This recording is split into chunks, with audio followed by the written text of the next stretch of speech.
500 жыл кенші саласында қызмет етіп келе жатқан Жанбейісовтар әулеті. Бұл отбасында бар ғұмырын көмір өнеркәсібімен байланыстырып, осы саланың құрметті қызметкері атанғандар да баршылық. Соның бірі 39 жылдық еңбек өтілі бар Марал Жанбейісов. Мынау Жанбейісов, Апсатов ұрпақтарымыз ғой. Біздің 6 ағайынды 2 апамыз бар.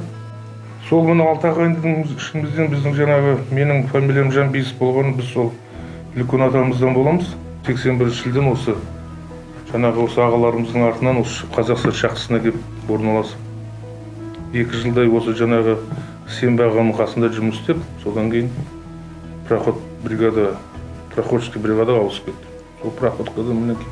Енді 39 жыл еңбек еттім сол проходкада, оның 35 жылын проходческий бригаданы басқардым. 1994 жылы Қазақстан шахтасында болған үлкен жарылыс Кеңес Әбсатовтың есінде қалған. Туыс жолдастарынан айырылған Кеңес ағамыз бауырларын сыртқа өз қолымен көтеріп шығарған, ешқашан ұмытпаймын дейді. 1994 бекен, 93 бекен шахта Қазақстанда өте күшті не болды, авария болды. Газ жарылып, онда мына үлкен 6 тонналық, 7 тонналық үлкен вагондар бар. Соның өздерін бышыт қылып ұшырып жібереді жаңа газ. Сонда мен жаңа машиншілік болып, бір жолда мен өзім бригадир болып істедім, сол машиншілік тұрдым. Сонда біз бір сөткен шахтың астында бұл шыққан жоқпыз. Соны жаңа авариядан кісілердің көбі. Кейбірінің қолы, осы көбі киіп кеткен. Сондай жағдайлар шығарып, көбінесе біз анда-мында жағып болатын болса, шахталардың бәрі кісілер шығып кетеді түсіне. Біз машиншілік шахтасында жаңа бұғыштарын бірге жүреміз. Енді кеңселердің ауыртпалығы солармен бірге жүріп, жаңалармен бірге шығамыз. Сонда енді әжептәуір кісілер қайтыс болды. 13 адам қайтыс болды жаңағы шахтан. Марал Әбсатұлы жары Сәуле Ахметовамен осы салада қызмет етіп жүріп танысқан. Шахтада байланыс қызметінде жұмыс жасайды. Тіпті әкесі 44 жыл шахтада жұмыс жасаған екен. Кенші қызметінде жүрген азаматты күту қиын ба? Қиын. Өйткені ойындайсың. Самое основное ойындаймыз, қалай аман есен шықсын. Самое главное. Мысалы, кейде болады ғой, телефон алмайды ғой олар. Иә. Сондай кездерде қалай күтесіз өзіңізді?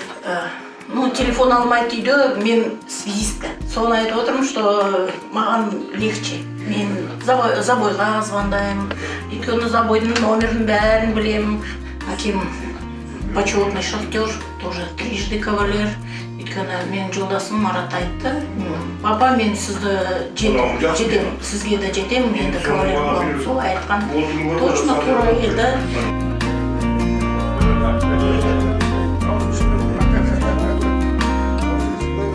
Құрметті кеншілер, мынау келе жатқан мерекелеріңізбен сіздерді шын жүректен құттықтаймын.